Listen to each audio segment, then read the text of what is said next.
All right, welcome everyone to this afternoon's a16z crypto research seminar.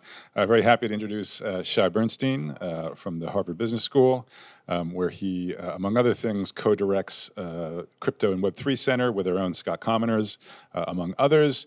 And for those of you that think stablecoins are boring, Shai's going to tell us why actually they're very much not. So, all yours. All right, thank you very much, Tim. So just maybe in 2 sentences, just quickly about myself. I mean, I joined HBS about 3 years ago. I was at Stanford for about 7 years at the Graduate School of Business for almost 8 years before then. My main focus of research is always thinking about the intersection between financing and technological innovation, trying to think a lot about entrepreneurial ecosystems and the role of venture capital and other financing arrangements and how they influence the ability of firms to innovate. The last few years, I got roped into and got very excited about blockchain and started the centers with Scott. And among a few other projects, this one is on stablecoins, together with Paul Apostolikas and Adi Sundaram from Harvard and Slava Foss from Boston College. In fact, this is incredibly early stage work. To the extent that we don't really have a paper. This is the first time that I'm showing what we have. So I'm very excited to share with you what we found. We don't have a model yet. This is just a bunch of facts that we were trying to understand better. So I'm very much looking forward to your feedback. So just I don't think I need to convince you guys too much about the importance of stablecoins, but I'll do that anyway. So stablecoins emerged to become one of the largest use cases of crypto. In 2022, the market peaked at $180 billion, which declined quite significantly ever since, but still quite sizable, settling in 2022 over $7 trillion, which is more than double than the processing of Visa and MasterCard.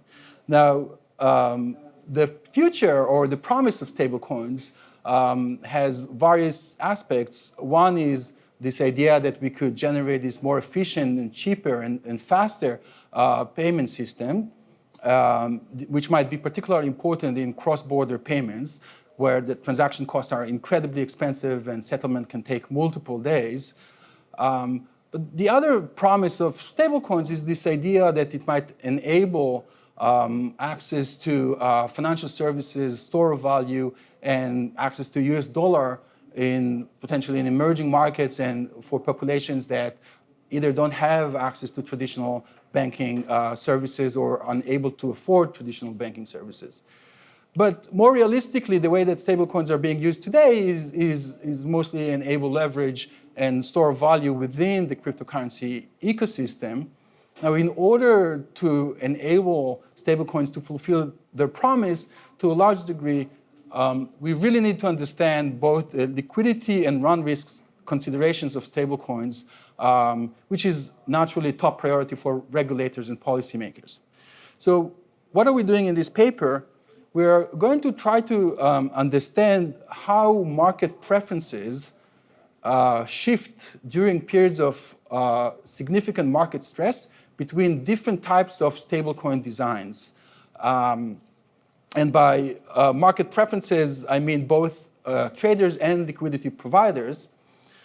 The reason why I think it's important is we basically want to understand whether there's this notion of flight to safety within the stablecoin industry. And if so, what do markets deem to be safe during periods of significant stress? Whether there's one particular stablecoin design that seems to dominate the others, or is it more event-specific kind of stablecoin design that preferred by markets? All right, so just briefly remind you how stablecoins are able to maintain their peg. So ultimately, it's a very simple story of supply and demand that is met by arbitrageurs. So imagine, let's say, USDC is traded in a secondary market at a price above 1. Then effectively, what would happen, these arbitrageurs will go to Circle, the issuers of the stablecoin, and pay cash in return for additional USDCs, which they would sell at the secondary market for profit. Circle will take this cash, deposit in the reserves, and mint additional stablecoins, basically moving the supply until the price again meets the peg. Now, if the price of a stablecoin basically goes below $1, then the reverse will happen, which effectively the arbitrageurs will buy stablecoins in the secondary market and will basically take them back to Circle and will ask them to redeem these assets back in return for dollars. So Circle will have to basically redeem some of these reserves, convert them to cash, and give them to the arbitrageurs, and in return will take these USDCs, burn them, lower the supply, and again, this profitable arbitrage will exist until we're kind of like back to the peg. Now, the idea is that the ability of the issuer to defend the peg depends on market belief that the issuer has the ability to meet these kind of redemption requests. So I need, as a trader, to believe that every time that I want, I can go to Circle, give them the digital representation of my dollar, and get my dollars back, okay? Now, of course, it depends a lot on what exactly the issuer hold in reserves. As long as the market believes that these reserves are sufficient to maintain the peg, so there's no question about the ability of the issuer to actually provide, to sustain these redemption requests, then the market will sustain its peg. There's no problem with that. But imagine a situation where the assets that are maintaining the reserves are actually quite volatile. And there might be concern that the assets may be, the value of these assets may be lower than liabilities. In this kind of situation, this might lead to initial shock to the expectations of the market about the ability of the issuer to meet this kind of redemption requests, and may can trigger this bank run-like behavior where investors will basically go and try to get back their dollars, but if reserves are insufficient, then this kind of like can lead to complete panic and even death spiral and complete unraveling of the stablecoin. Yeah.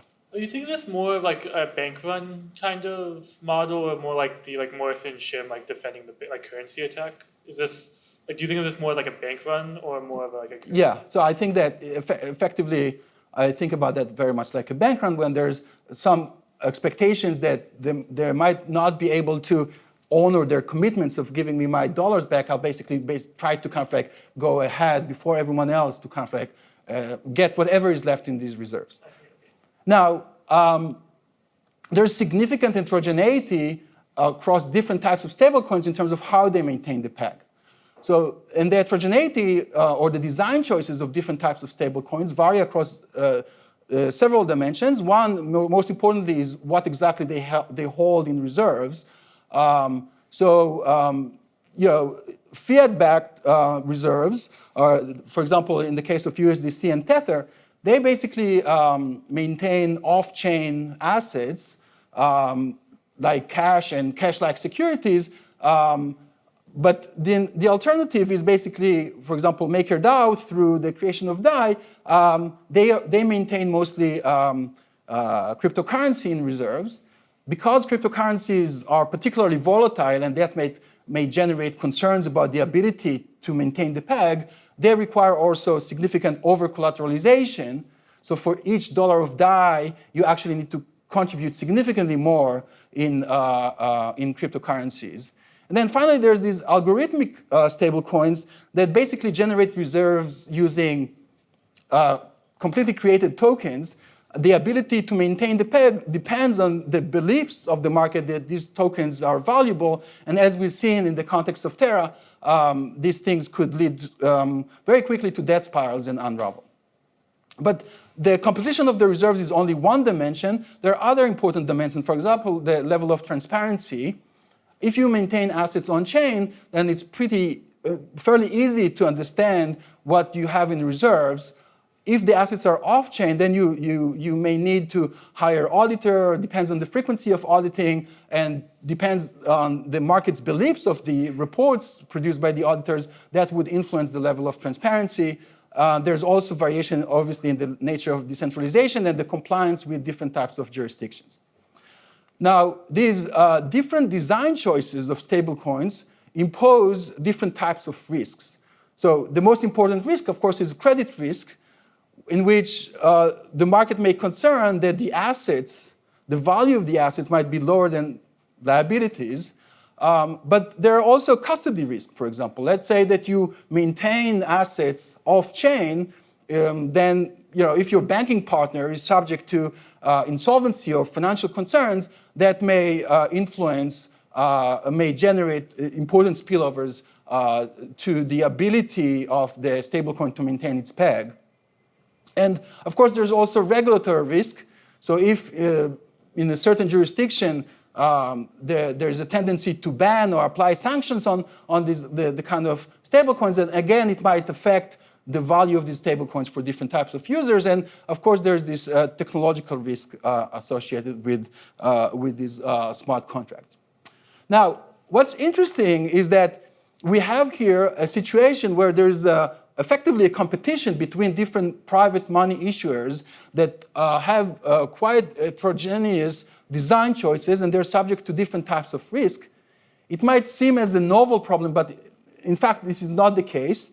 So there is this interesting quote by Governor Brainerd that basically mentioned that the period of the 19th century, when there was active competition among issuers of private paper banknotes in the United States, is now notorious for inefficiency, fraud, and instability in the payment system. Now, so in the 19th century, we had a fairly similar situation. Now, I'm not suggesting that this is where we are today, but definitely it's worth trying to understand what exactly this competition between different types of private money issuers imply for trading and liquidity. So let me be more specific about what we're doing. The first question is going to understand how this competition between stablecoins affect trading or the composition of stablecoins holding. Is it the case that there's flight to safety during periods of significant risk?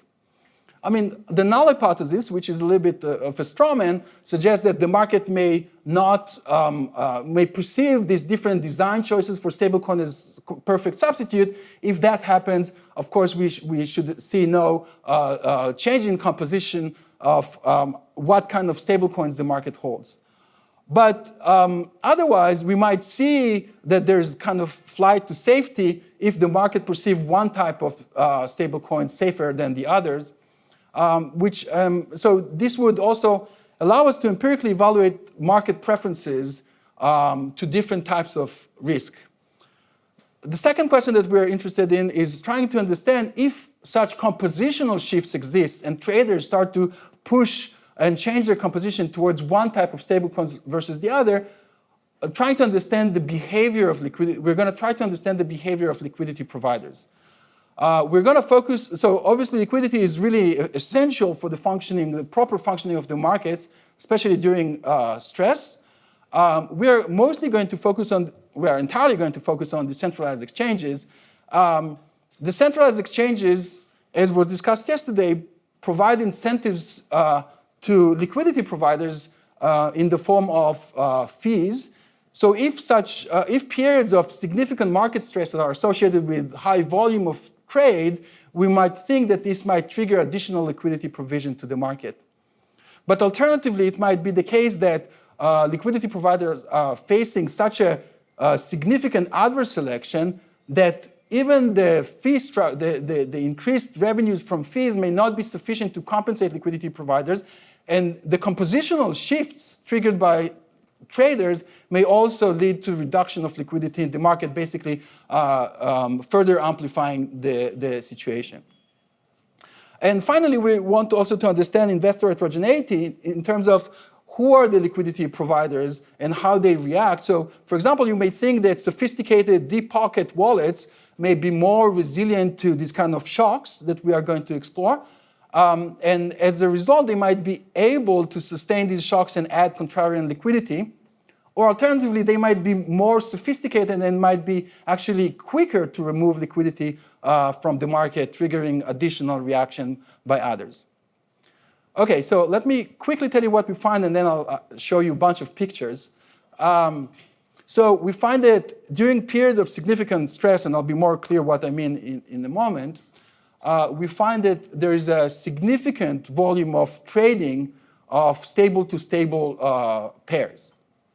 And so we find that the market seemed to move quite dramatically to what it perceived to be safer stablecoins. And these stablecoins, what is perceived as safe depends a lot on the type of risk that trigger the particular market stress. So it's not the case that there is one stablecoin design that dominates the other. And the second thing, we find that despite the increase in revenue fees during these particular types of market stress, liquidity providers tend to remove liquidity very quickly, particularly from exactly those stablecoins that are deemed to be less safe. So in a sense, the flight to safety of the market triggers increased run risks on these kind of other stablecoins that the market perceived to be less risky, and this is amplified by the removal of liquidity of exactly these assets. And finally, deep pocket wallets or sophisticated wallets seem to, at least similarly to everyone else, remove liquidity. If anything, they're just doing that faster. Okay, so how we are basically evaluating that, we're basically going to focus on stablecoin pair trading, which basically you can think about the two sides of the transactions. There's a swap of stablecoins. So effectively, it's equivalent to the trader that holds the demand for US dollar digital representation, but prefer to hold it in different form than the other. And to do that, we're going to focus on Curve, which is a decentralized exchange with an AMM that has this linear invariant through most of the curve that is better suited to enable the trading of stable coins with stable coins, and I'll talk more about that. It is, in fact, the biggest exchange that facilitates this kind of trade. And for now, I'm going to show you the results specifically from the 3 pool, which is the most liquid pool on Curve that enables the trading of USDT of Tether, USDC of Circle, and DAI of MakerDAO. Okay, so basically, let's start with the first question of whether there's this kind of flight to safety during periods of significant stress. So it turns out that it's actually very easy to reject this null hypothesis. So if we're looking at the volume of trade in the 3 pool, where in the red, this is basically the volume of swaps, and in blue, this is the volume of liquidity provision, what you can see is that there are particular times in which there is massive increase in volume of trade. It's actually very easy to understand what each one of these peaks, what triggers each one of these peaks. For example, you can see that the collapse of Terra or the collapse of FTX or the collapse of Silicon Valley Bank led to massive volume of trades of these stable coins. You can also see here that the depegging of, if you recall, the magic internet money, which led to concerns about depegging of UST, also triggered this kind of volume of trade. The depegging of the algorithmic stablecoin of Tron also created significant volume of trade. And finally, here, this is triggered by the SEC suing Paxos because of allegation that Binance USD is in fact a security, again, triggered significant volume of trade. In fact, if you look at the 10 top days of volume, the average volume is about $2 billion, while the remaining days outside of these top 10 events is roughly $100 million. So it's 20 times higher in terms of volume of trade. Now, the question, of course, is what exactly happened during these events?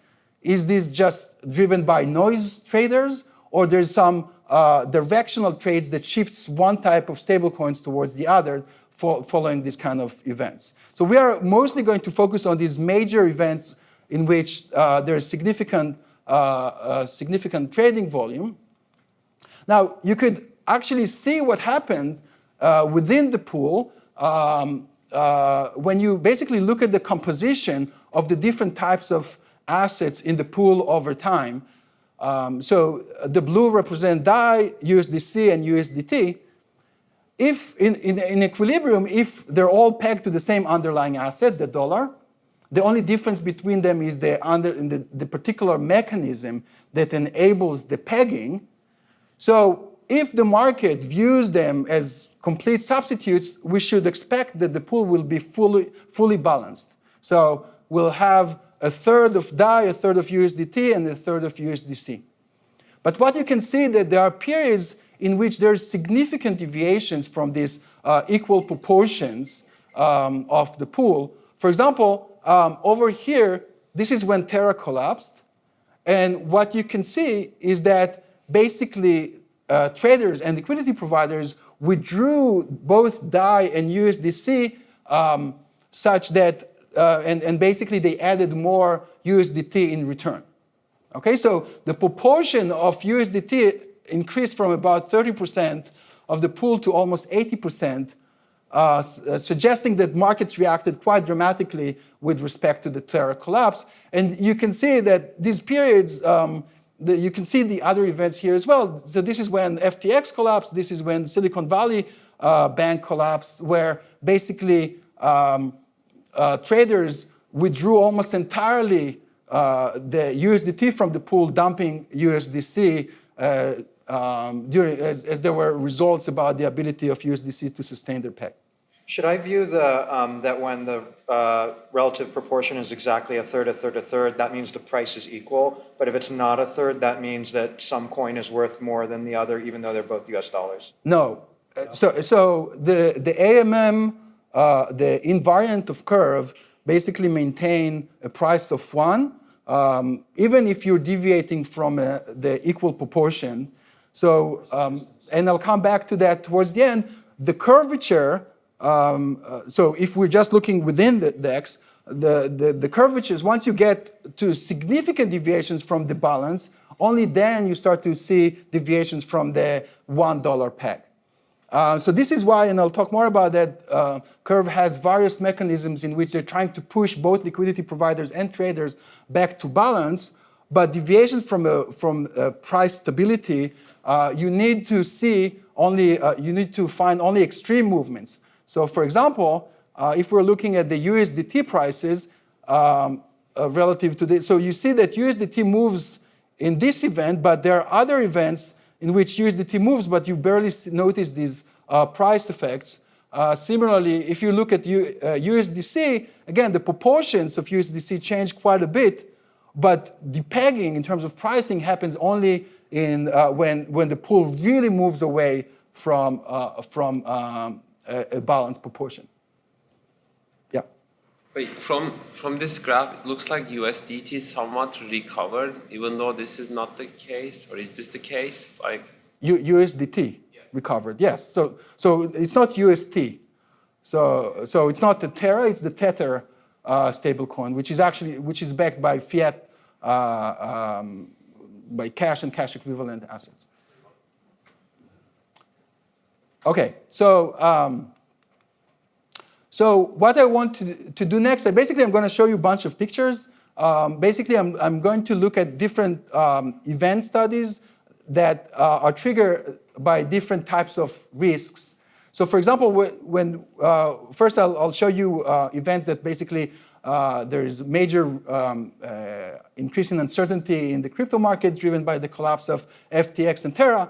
Then we'll move to explore what happens with the third-party risk, the collapse of Silicon Valley Bank, and then some regulatory risk. And we'll basically zoom in on this picture that I showed you and basically see how market preferences to different types of stablecoins emerge. So in fact, I mean, in my research, I tend to run regressions and various econometrics, but in this case, I mean, the pictures are sufficient to tell the story.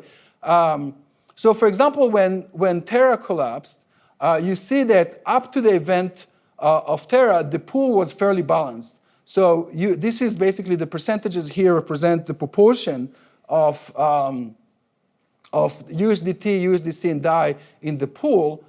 But when Terra collapsed and there was significant uncertainty in the market, you see that basically traders and liquidity providers, I'm not distinguishing between them yet, started to withdraw USDC and DAI from the market, and the proportion of USDT increased dramatically from about 30% to almost 85, 90%. Suggesting that Tether was, there were a lot of concerns about the quality of the assets of Tether, and which also was particularly not transparent about the quality of these assets.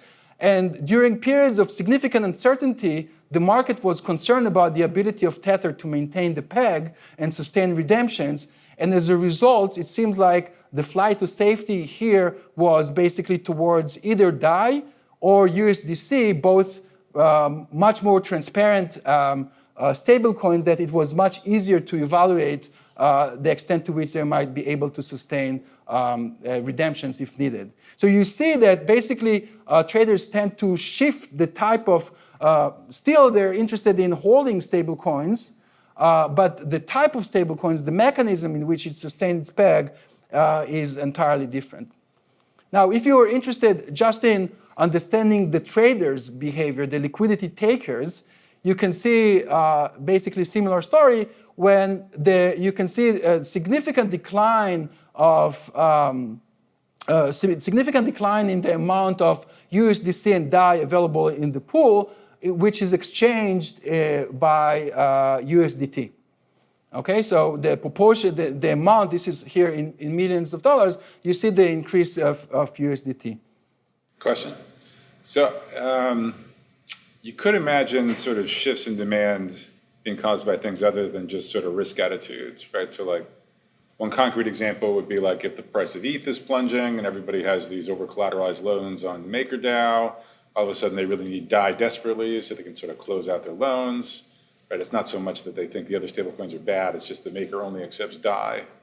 So is there going to be any effort to try to tease apart these different things? Or? Yeah. So it could be that also the yield you might get on different types of stablecoins in other instruments are kind of different. That also may shape your preferences.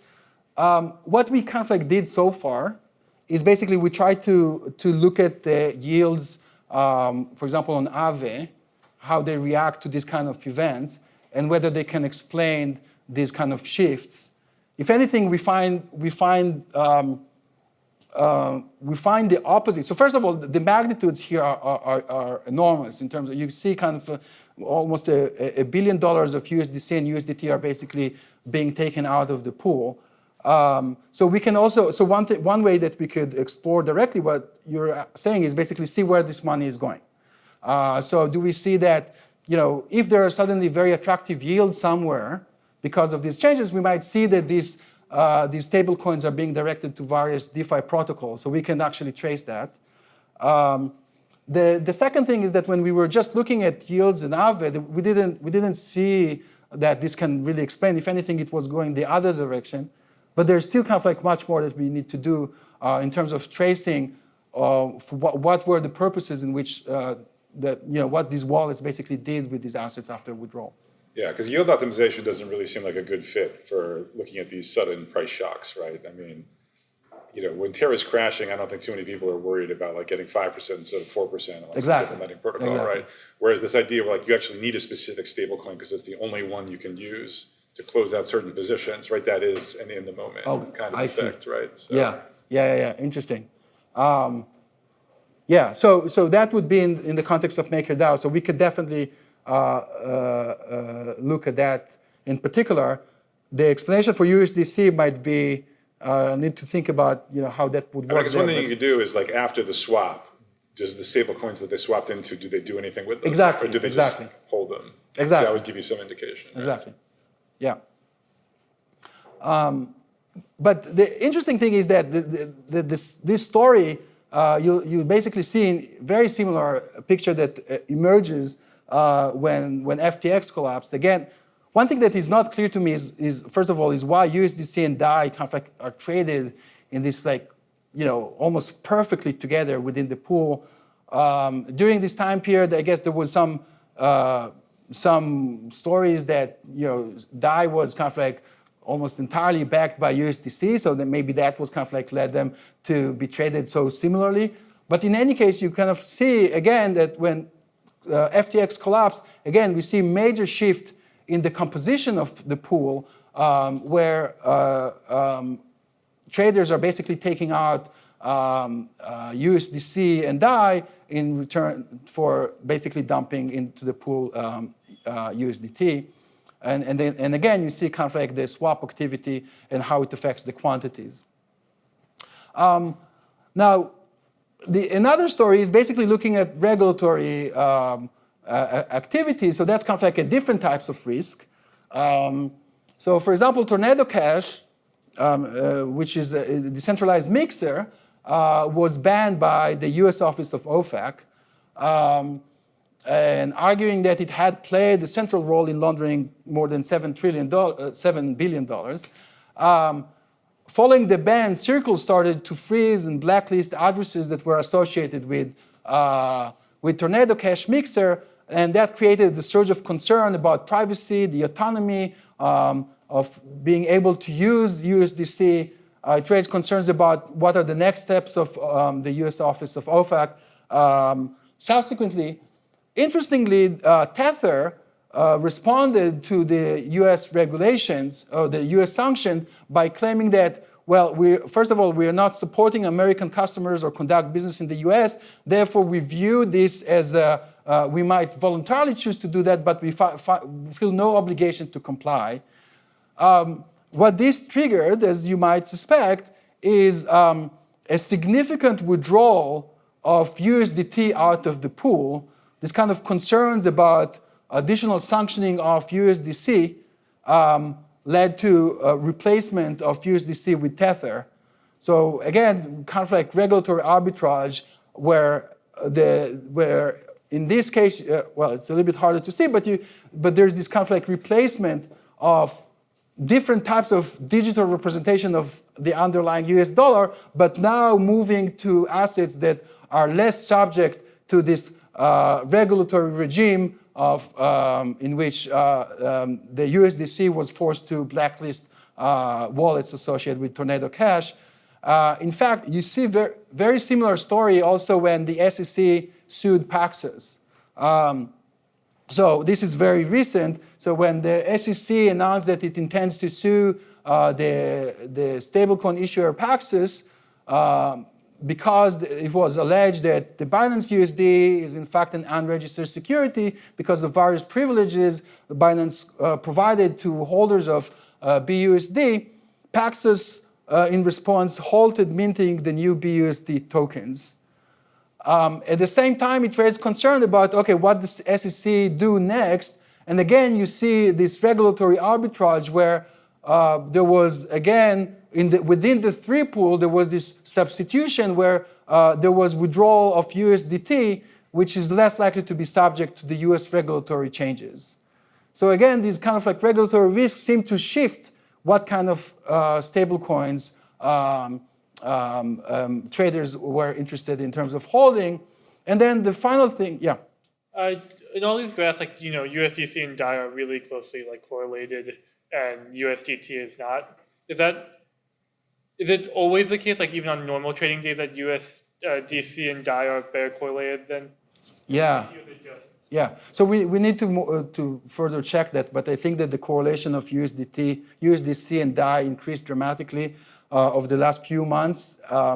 One speculation is because they kind of heavily used USDC as a collateral, although I checked this morning and that was not the case. So I don't really have a good answer for you right now in terms of how come these two are so highly correlated within the three pool, but we need to check also whether they're as highly correlated also outside. So finally, while there are benefits from having these kind of off-chain assets in reserve that are either cash or cash-like securities because of the increased stability, you also have to depend on a banking partner that will store these assets for you off-chain. The Silicon Valley Bank collapse was kind of like a really nice not nice, but it was kind of like a reminder of the third-party risk in which stablecoin might be dependent.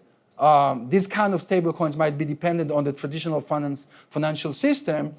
When Silicon Valley Bank experienced a traditional bank run, Circle announced that in fact about $3.3 billion of its reserves is in fact stored, out of the $40 billion is in fact stored in reserves at Silicon Valley Bank. And there were significant concerns about the ability of Circle to get access to these assets. And naturally, once you are subject to this kind of third-party risk, as you would expect, you see that within the three pool, there was immediate withdrawal of USDT as a replacement of USDC, while the amount of USDT almost got to zero. Then you also started to see that people were starting to pull out DAI just to substitute USDC. And then around March 12, the US government announced that all depositors will get their money back, so kind of like the uncertainty subdued. But again, you can kind of like see how the third-party risk led to this massive reallocation and this kind of flight to safety of stablecoin traders. Okay, so just to summarize, so I'm gonna, why do I think, so now I want to talk about the liquidity providers, but basically the point of going through these event studies is just to illustrate that, first of all, there's this kind of flight to safety that various types of events that are driven by aggregate market risk, regulatory risk, or counterparty risk are leading traders to change the type of stablecoins they want to maintain. So the mechanisms through which stablecoins maintain their peg expose them to different types of risks. And again, we don't find that there's a single dominant stablecoin design that holds all these different types of risks. So every time we find that the market seems to kind of like jump to different types of stablecoin depending on the nature of risk. What's also quite important is that once there's a run to one type of asset, it's exposed the other stablecoin that are deemed as less safe to increased run risk. Okay, so that kind of like generates these kind of negative externalities in the market. And basically this notion of competition between stablecoins during this period of stress may impose this additional increased run risk. Now, you might also argue, well, this nature of flight to safety is just a feature of this emerging technology, and maybe this is just early days in stablecoins, and therefore this might disappear. A counter-argument may suggest that flight to safety may persist as long as there are differences in regulatory risk, reserves quality risk, and counterparty risks. As long as these kind of risks maintain, then we will continue to see this kind of flight to safety across different types of stablecoins. Okay, so let's talk about liquidity provision. So yeah. In terms of being early in like a technology risk, do you think how likely do you think it is that eventually some of these will just collapse and the market will consolidate around one like stable coin? Because if there are different types of risk, but they show up sort of stochastically, you might expect like eventually one of them like collapses or two of them collapse, and you're left with the strongest of. Yeah, so I think that definitely it seems like that there's consensus among regulators in the US and Europe, both against algorithmic stablecoins towards, fiat-backed types of stablecoins. So it's still conflict to be seen how regulations across different jurisdictions and to what extent the different jurisdictions will actually collaborate with each other to ensure that there is kind of like one standard of stablecoins. As long as there's no collaboration across jurisdictions and different jurisdictions enforce different standards, then we might still see this kind of flight across different jurisdictions. We might still see variations in quality of reserves, and this kind of risk may continue to persist. Okay, so I'm not going to spend a lot of time about, So you concluded the last slide talking about the different types of risks. did any of your examples, I'm curious what you mean by counterparty risks, and in particular separately from what you Silicon already Valley have Bank. from reserves quality risk. Like your Circle example, that's also a counterparty risk or just reserve quality risk? Or Oh, so you mean the Silicon Valley Bank example? oh, that's the one you meant. Yeah. So basically, when you have off-chain assets, you have to rely on traditional banking in order to custody your assets, and therefore you're subject to risk that these banks may suffer some significant shocks. So that's what I mean by Which I guess then the sort of custody. eventually translates into reserve quality risk, right? Exactly. So it's kind of like it's a subset of. Yeah. I mean, the reserve quality risk. Ultimately, everything boils down to the credit risk, right? The bottom line is, can you sustain redemption requests, and the counterparty risk, and also the aggregate market risk may also influence the volatility of the assets that you have in reserves and might kind of like expose you to ultimately different types of credit risk. Or the lack of transparency is also is going to increase concern about credit risk. Right. I guess the distinction I had in mind, you could imagine a counterparty risk, which is not that, you could imagine having counterparty risk even when they're fully collateralized and they just don't like you, right? Versus, right, so there's a distinction of like, can you not redeem because they literally don't have it? Or can you not redeem because they're sort of, they're sort of censoring you in particular? So Yeah. So those seem distinct to me. Yeah. So for some reason they decide to ban or to ignore your request. Right, which I don't think is there in any of your examples, but in principle, you could write about it. Yeah, at least empirically we don't have it, but potentially, I mean, you can imagine that, if there were, centralized protocols that at some point they will freeze any redemption requests or I mean, to some degree, I mean, this is kind of like these, there are many examples that, in finance you can think about that, banks provide differential treatment to customers or those who are kind of like, they do with them frequently business. And when you freeze assets because there's kind of like bank run on the stablecoin, again, you might kind of like, if it's not operated through smart contracts, there might be concerns that there might be kind of this kind of preferential treatment, which is interesting. We haven't observed yet this kind of example, but this is kind of interesting concern.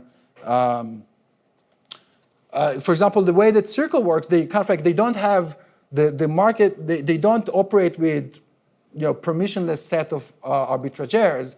They select a few, and then you might have problems with one of the arbitrageurs might get into difficulties in terms of their relationship with Circle. So that's kind of like might be definitely an issue. Interesting point. Okay, so very quickly about AMM. So we talked about that yesterday, so I'm not going to talk about too much. But for example, the constant product AMM, you just need to maintain the same level of liquidity as a pair, as traded pair is traded against the curve. So imagine just a quick example. So imagine a situation where we start with a balanced pool that the price of B is effectively 1A, so they're fully balanced.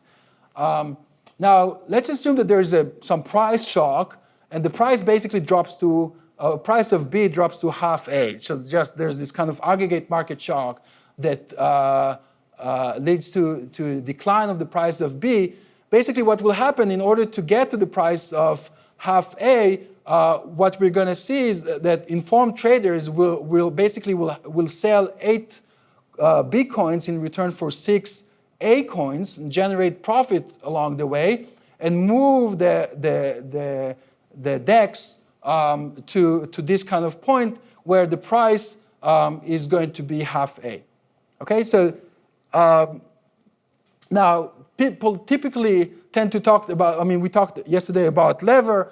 Other way that people are thinking about potential losses for liquidity providers is this notion of impermanent loss, which is you're comparing the pool value in this new point relative to a buy and hold strategy. So what happens, the pool value is basically in the new point, we're going to have 14 types of asset A and 28 types of asset B, which are now worth half of asset A. So the value of the pool is going to be 28A. But relative to the main problem is that in the buy and hold strategy, you didn't change the quantities. So notice that basically when you're trading along the curve, the quantities are shifting, that the liquidity providers now hold more assets that are worth less. Okay, and as a result, if you were just applying the buy and hold strategy, you would still have 20A and 20B. On the curve, now you have 14A and 28 of B, which is now worth less. So if you think about that in the context of stablecoin, what happens here is that if there are concerns about the price of the other stablecoin, basically traders will come in and take out the high quality assets and replace it with the lower quality assets. And as a result, there's this kind of adverse selection problem that informed traders are causing losses to the liquidity providers because they're draining the good stablecoins and dumping the bad stablecoins. In fact, if the price further collapses to 0.2A, then you can see that the new point on the curve is you see even more extreme example where the traders continue to drain the pool from the high quality assets that maintain the peg, and now the liquidity providers is left with 45 coin B type of assets, which are kind of are not sustaining their peg, and only 9 assets that sustain the peg. So basically, when there are informed traders, and this is kind of like a general result also from more traditional finance, if traders are informed, then passive liquidity providers may suffer significant losses because, particularly in the example of stablecoins, informed traders will come in and exchange high-quality stablecoins with stablecoins that there are concerns about their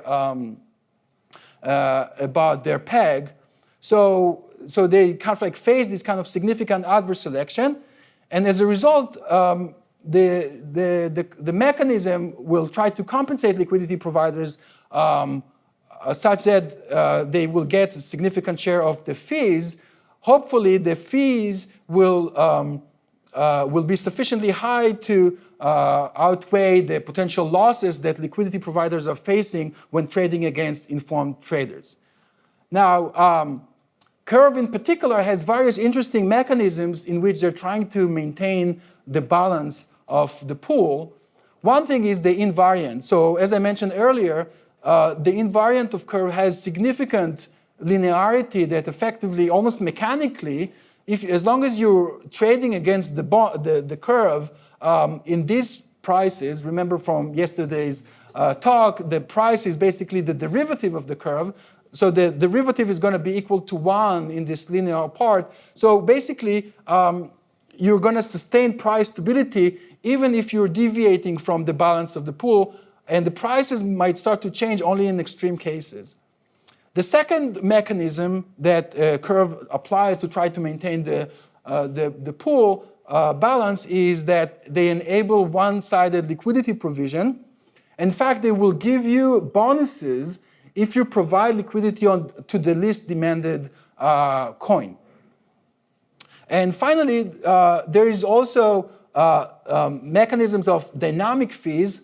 When you are deviating from a balanced pool, then Curve will increase the transaction fees.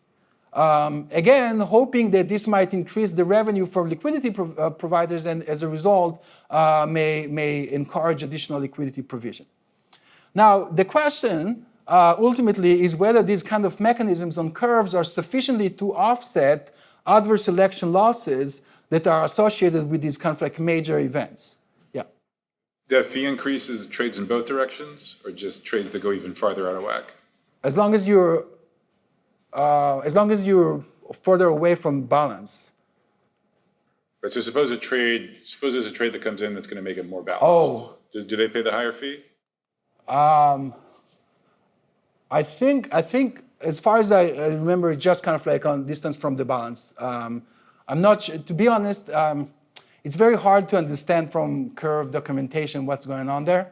So I'm kind of like this is based on if you read the Curve V2 white paper, it literally ends with this kind of equation. That's it. Yeah, so this is kind of the representation of this equation, but other than that, they don't provide any documentation. So I'm kind of but it's true that the actual transaction fees tend to fluctuate quite a bit depending on the distance from balance, but this is kind of as far as okay, so the question here is kind of empirically, are these mechanisms that try to ensure the balance of the pool is sufficient to compensate liquidity providers? And the answer is kind of quite strikingly no. So this is simply the volume of trade during this particular period. So you would think that during this particular, when the volume increase, this is during these particular episodes, then the revenues from fees increase quite dramatically. So you would think that, well, this should increase liquidity provision, but unless there's significant losses associated with this kind of adverse selection, and what you can see that every time there's this kind of a significant period, you see a massive removal of liquidity.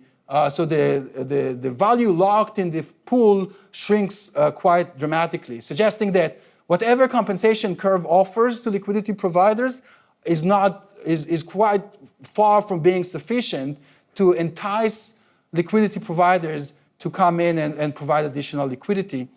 And in fact, you can see this very clearly. For example, if we look at the collapse of FTX, in the blue line you see the swapping activity, and the red line you see liquidity provision.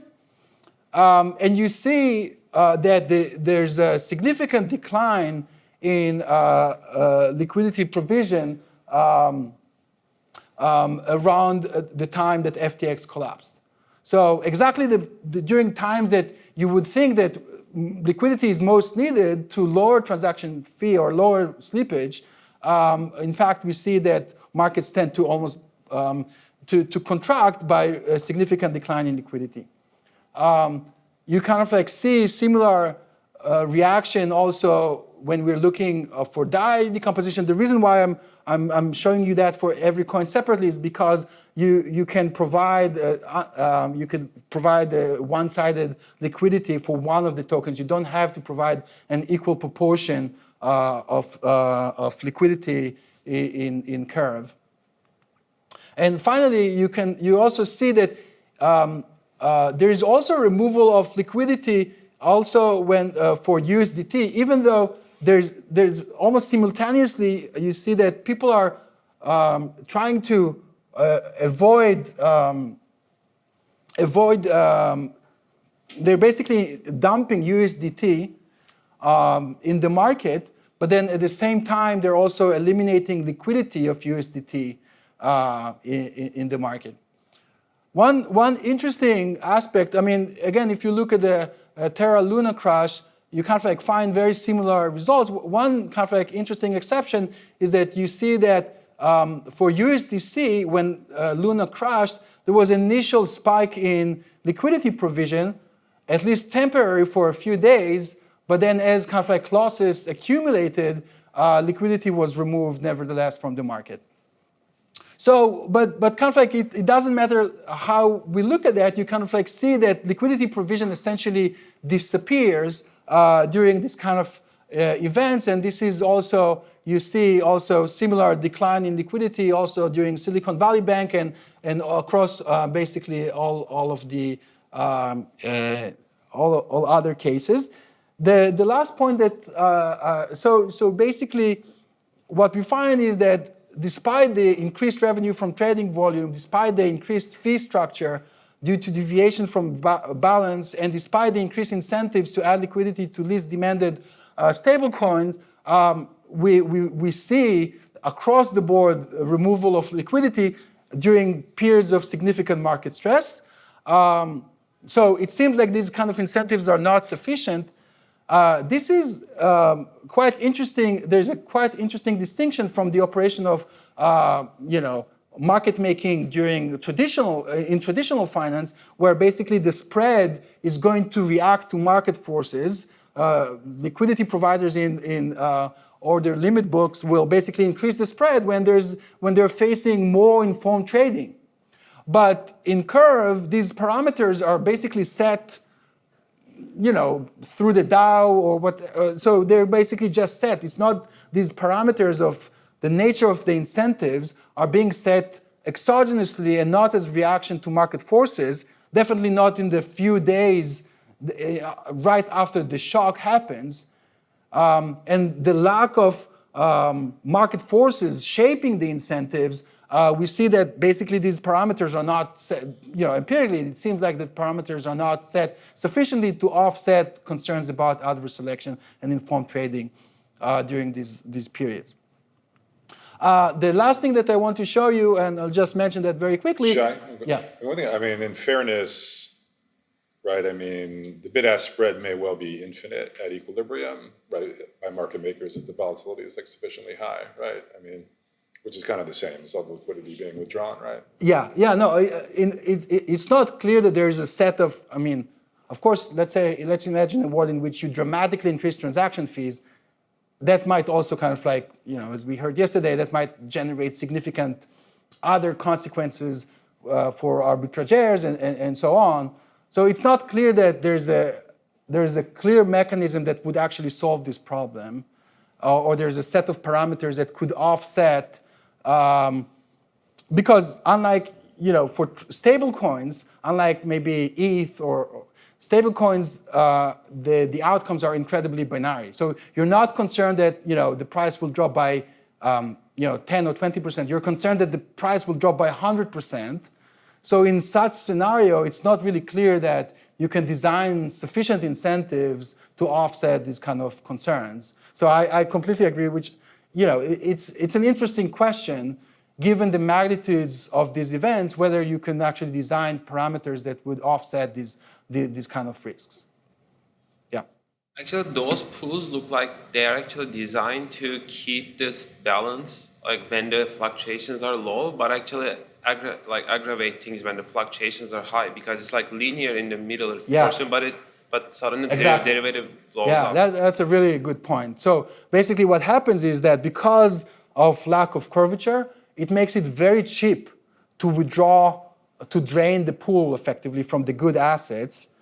If there was more curvature, then the price changes would make it more expensive to remove assets, and maybe that might limit the extent to which we see these sharp reactions on the pool. So there's this trade-off. On the one hand, you want to maintain price stability, but on the other hand, there's absolutely this kind of consideration, which kind of brings this question of, is this, what is maybe it relates to what we talked about during lunch, which is kind of what exactly is the objective function? Are you trying to minimize slippage and transaction costs, or are you trying to minimize run risks during periods of significant stress, where you'd like to increase the cost of removing assets from the pool?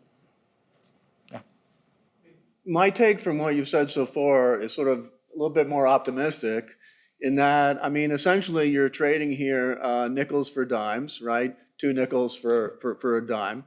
And of course, when there's some threat about, maybe dimes are going to be withdrawn from US currency, so everyone shifts into nickels. So you see these massive quantity changes, despite the decreased liquidity and so forth, nickels are still trading 2 for a dime, right? The prices are way more stable, right? So you have massive quantity shifts and only tiny, tiny price shifts. And it's the price shifts we care about. So, isn't this really actually showing, hey, stable coins are actually pretty stable? Yeah. So these are, we focus purposely on the 3 most, stable coins out there. If you venture a little bit outside to stable coins 5 to 30, then you see that actually the price impacts become dramatically much more volatile.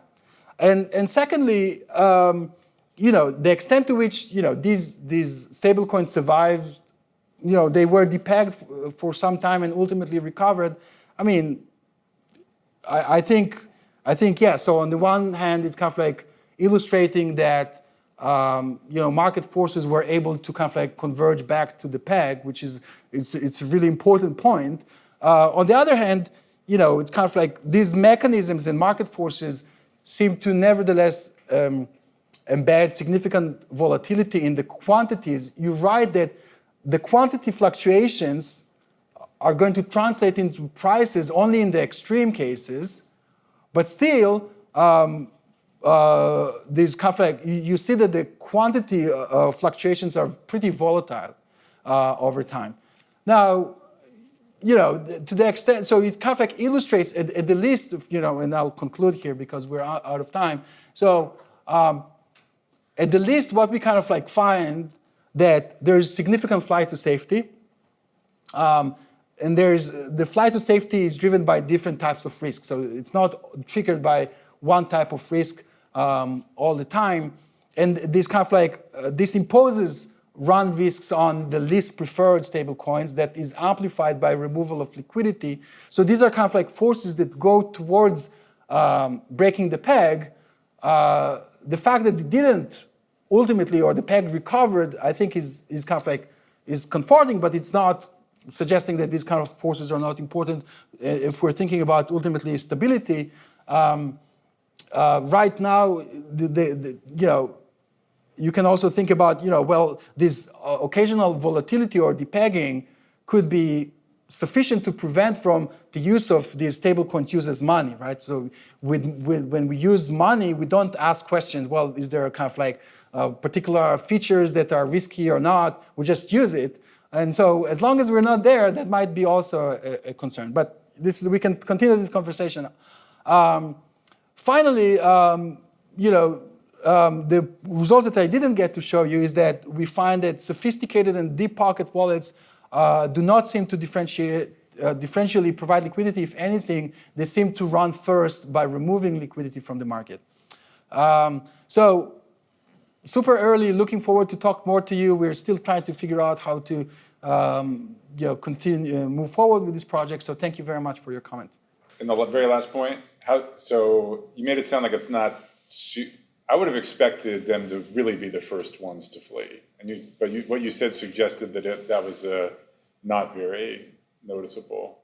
So this is the results where we're still kind of like, we still need to make more progress. But what we did so far, for example, in the case of FTX, we look at the value of the wallets at the time of the collapse, and we said, okay, let's see the reaction of the top quartile in terms of value of the wallets relative to the others.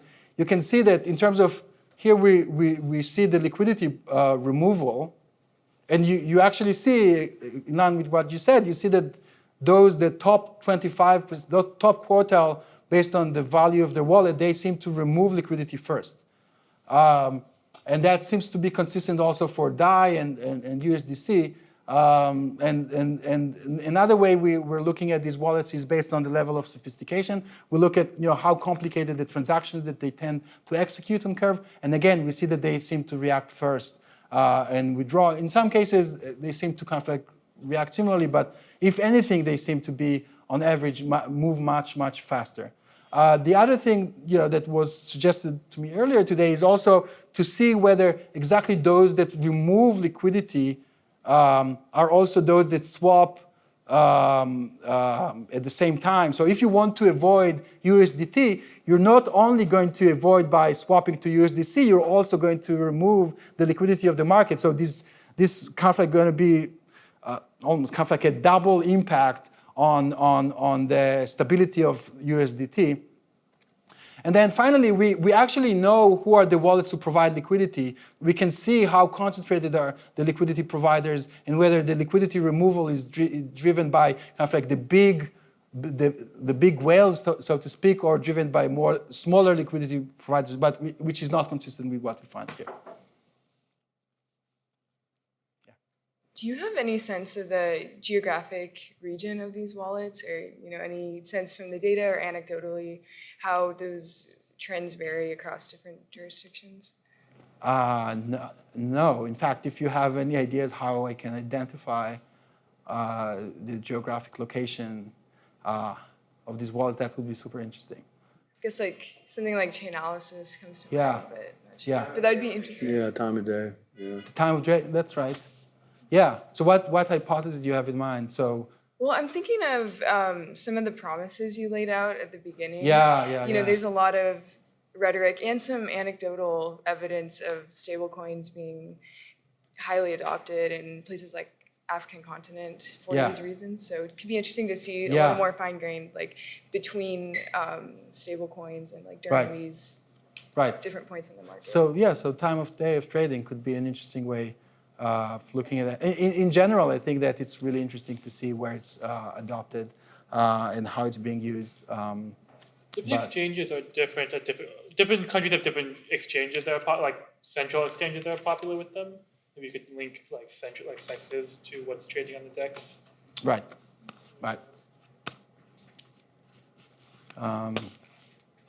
Cool. I have two quick comments. Can everybody hear me or no? Yeah, we can hear you, Sam. Cool. The first is on the USDC DAI pegging. There is a DAI has a thing called the PSM, the Peg Stability Module, that allows a one-to-one trade. It is capped. I think it's up to about $850 million at this point. So that is probably why you see that. That's because there's a risk-free arbitrage created if it deviates on any other market, up to $850 million of liquidity, but that's pretty deep even for big crises. And then the other thing would be at all of the times of all of these crises, USDC did back about 45% of DAI. That has decreased over time, but at the time of all of those events, it was back. Yeah. Interesting. And then Tim, to your comment on curve fees, I think the fees are based on the price at the end of the trade rather than the beginning. So trades towards the center or towards rebalance have lower fees because it's the last price. That makes sense. Thanks, Sam. Yep. Thanks a lot, Sam. Awesome. Thank you so much.